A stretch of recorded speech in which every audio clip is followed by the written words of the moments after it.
When man fell into sin and God came into the garden, God pronounced a curse on the serpent, on Eve, on Adam, and on the ground. We have a hard time imagining how rich, how full of fecundity that original garden must have been, when before the fall there was just beauty and power and just a richness of life. But a curse that God gives to Adam is that now you will get your bread by the sweat of your brow. Now there will be thorns and thistles. Now friends, because we in this country enjoy so much prosperity, we can make the mistake that what God is saying is that, Adam, you're going to have some minor hassles. You're going to have some irritations in your work. But it's much deeper than that. What God is talking about is cursing the ground so that its fruitfulness would be diminished to the point that now it's not just a question of natural limitations of time and space, but now we have a genuine problem of scarcity. Now human beings will have to wake up every day and not think to themselves, shall I eat from this tree or shall I eat from that tree, as they did in the garden? But now they wake up each day wondering, am I going to be able to produce enough to stay alive until the next day? Now the economic problem isn't how prosperous, how blessed can we be? Now the economic problem is, will I survive? The scarcity problem is a survival problem. And rightly understood, this is what we mean when we talk about poverty. Poverty is the result of sin in the life of man. Now, it's certainly the case that there's a connection between poverty and particular economic or political systems. Some of those systems are going to tend towards poverty, some are going to tend away from poverty. But remember the wisdom of Jesus, who said, the poor you will have with you always. No system is going to eradicate poverty. The question is, which is going to best alleviate it, which is going to best marginalize it, which is going to put it in the corners of our world instead of making it a huger, bigger problem. And so what we want to do is understand that sin messes up what we are, and it messes up the world around us. And so now again, we are faced with this horrible problem. Will we be able to survive?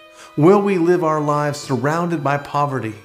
Or will we be able to prosper again as stewards over God's creation? Well, before we answer that, let's remember the definition that we're working with respect to stewardship. Stewardship is man governing and using the created order for God's purposes and for God's glory. But now we have men who are not fundamentally bent to please God. In fact, we're fundamentally bent against pleasing God. We have man who's not fundamentally bent towards cooperation with other men, but now we live in a world of competition in which we're trying to fight against other men.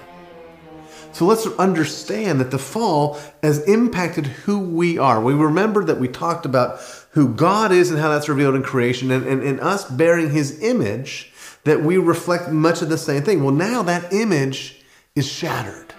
It's distorted. And so we don't think in a rational way all the time like we ought to. Now our minds are not bent on doing the right thing, but our minds are used for self-justification, for strategizing how to wiggle out from under God's authority, to strategize how to oppress other people. Because, of course, our wills are likewise fallen. And now it's our desire to pursue what we want and to pursue it at the expense of others. And so now, instead of living in the context in which our calling as stewards is to build, to create, and to trade, we face the fierce temptation to steal, to take, and to exploit. And you see that even amongst the tools that God's given us. We don't cultivate the land that God gave us. We exploit it. We don't use in a proper way the tools that God gave us, but instead we create tools for the sake of exploitation. Think about Lamech, as we see the progression in the early chapters of Genesis between the line of Cain and the line of Seth, the godly line and the ungodly line, and how in the ungodly line, You see the destruction of families rather than the preservation of families. You see the making of weapons rather than the making of tools. And then you also have the exploitation of each other. We have this tendency to want to control and to rule over others, to exercise a tyranny, a slavery over others. And this is only the beginning of how sin has radically affected our call to stewardship. The call is there, but we are carrying a heavy, heavy burden, which is our own sinful natures. Throughout the Bible, when man finds himself in some deep weeds, God in His grace shows up. And that's the case here too. We have this problem of scarcity, and God comes and answers the problem in actually two ways. First, He demonstrates to us His law. He reminds us of the boundaries in which we can find prosperity. And secondly, He demonstrates His grace to us. He gives us the opportunity to rest in the context of our need. He calls us to give back to Him and promises to bless us as we do that. And I would even say this, that in the giving of the law, He's demonstrating His grace to us. Think about how when Noah gets off the ark, God has judged the world, and He's rescued Noah and his family. And like another Adam, He's called Noah and his family to be fruitful and multiply, to fill the earth and subdue it, to rule over all things. And so we get the opportunity to try again to move forward in this first command. God speaks into Noah's life as He would later speak into the life of His people corporately at Mount Sinai. God speaks law into their lives.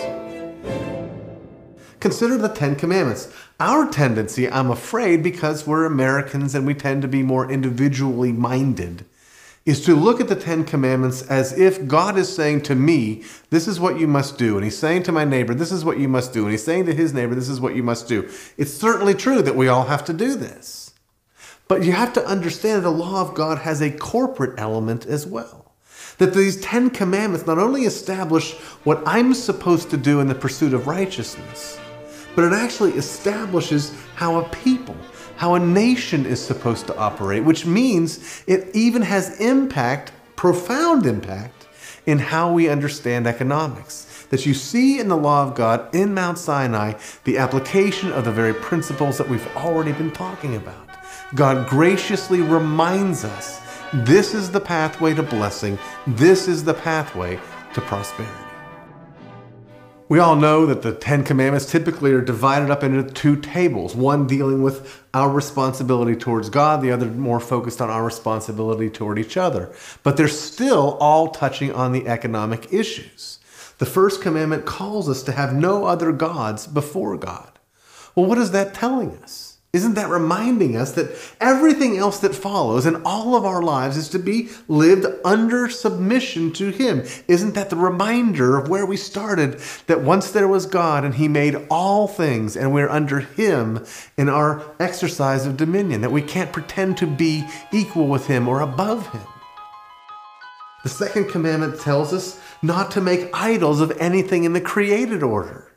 That's our temptation. You see it in Romans chapter 1, in that we worship because we're made in God's image, but we worship creatures rather than the Creator because we're fallen.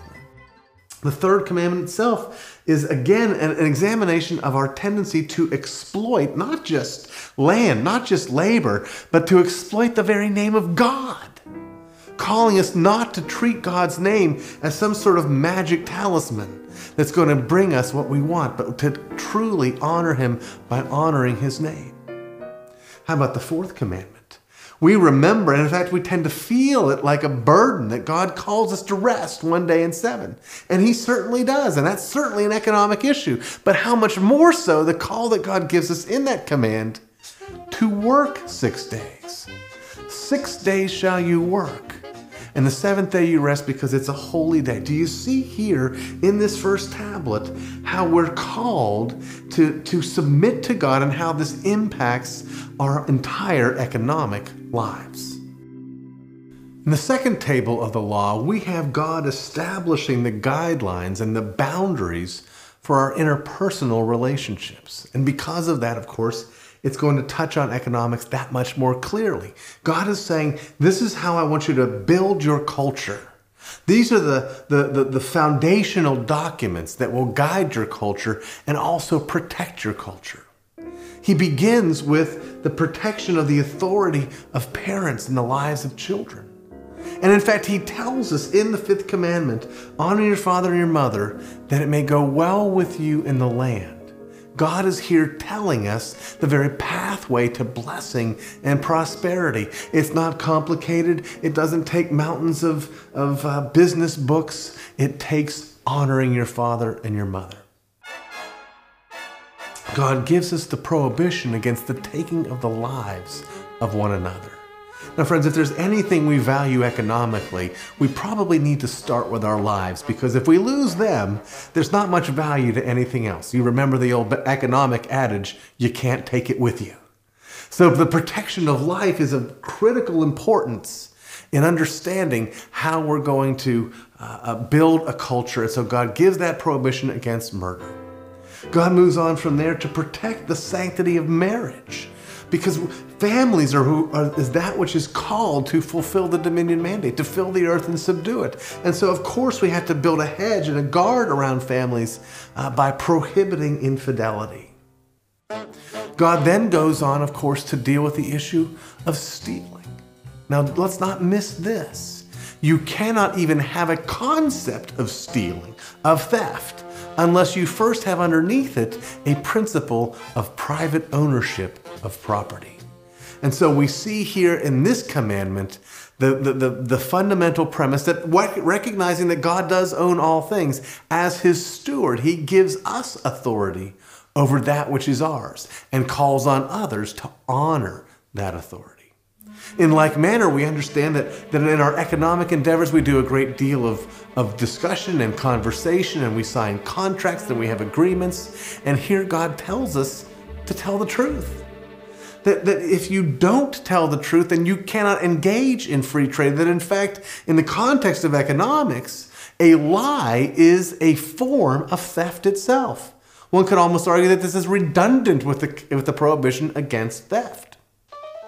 Finally, the 10 Commandments finishes with something we wouldn't expect. If we were writing a new law for a new nation, for God's people, I doubt that we would think, as God did, who is full of wisdom, to include a prohibition against covetousness. Remember that the fall distorts who we are. We've talked about our insatiable greed. We've talked about our temptation to rule over and to exploit others. This comes out in the context of covetousness, where suddenly we feel the need to be frustrated and angry and unhappy that this person has been blessed in this way while we've only been blessed in that way. And so we tend to, in that context, exploit others so that we can elevate ourselves. God wants us to guard not only what we do, but our hearts, because out of the heart comes all the actions of humans.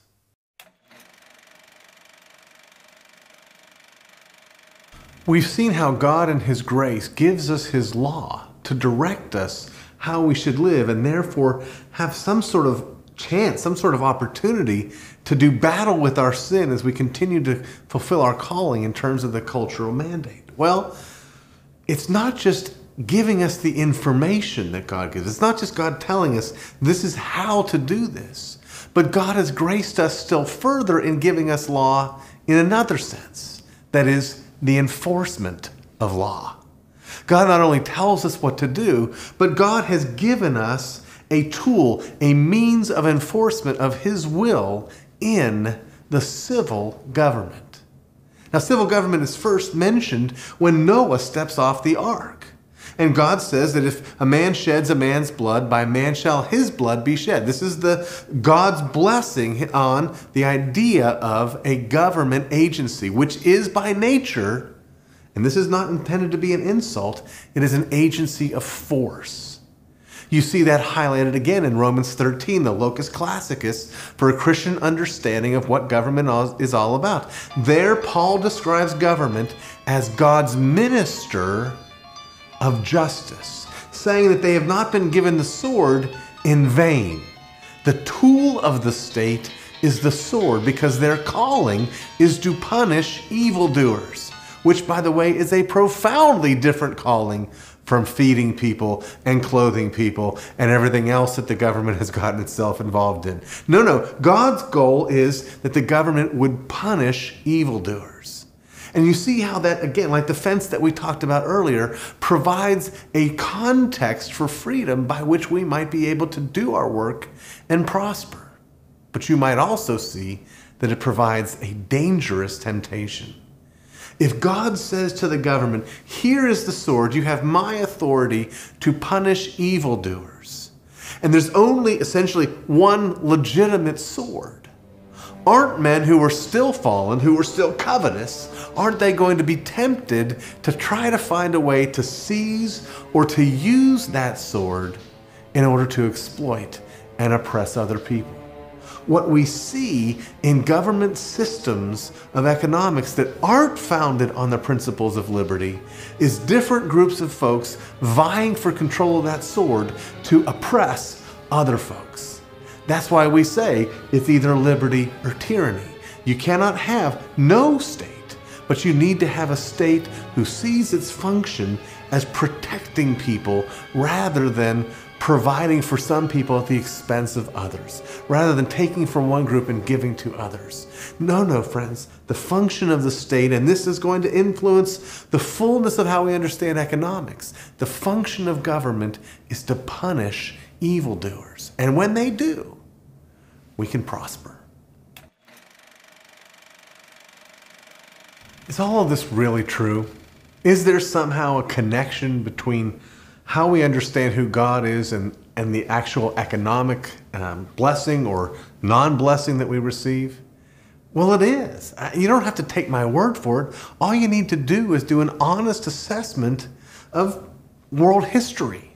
That if you look for those countries, for instance, that have frankly been most influenced by the Protestant Reformation, which is again a return not only to how we have peace with God, but a delight in God's law and then the character of God. If you look at those nations and then you look to those nations that have enjoyed the most prosperity in the world historically, you're going to find that they're basically the same nations.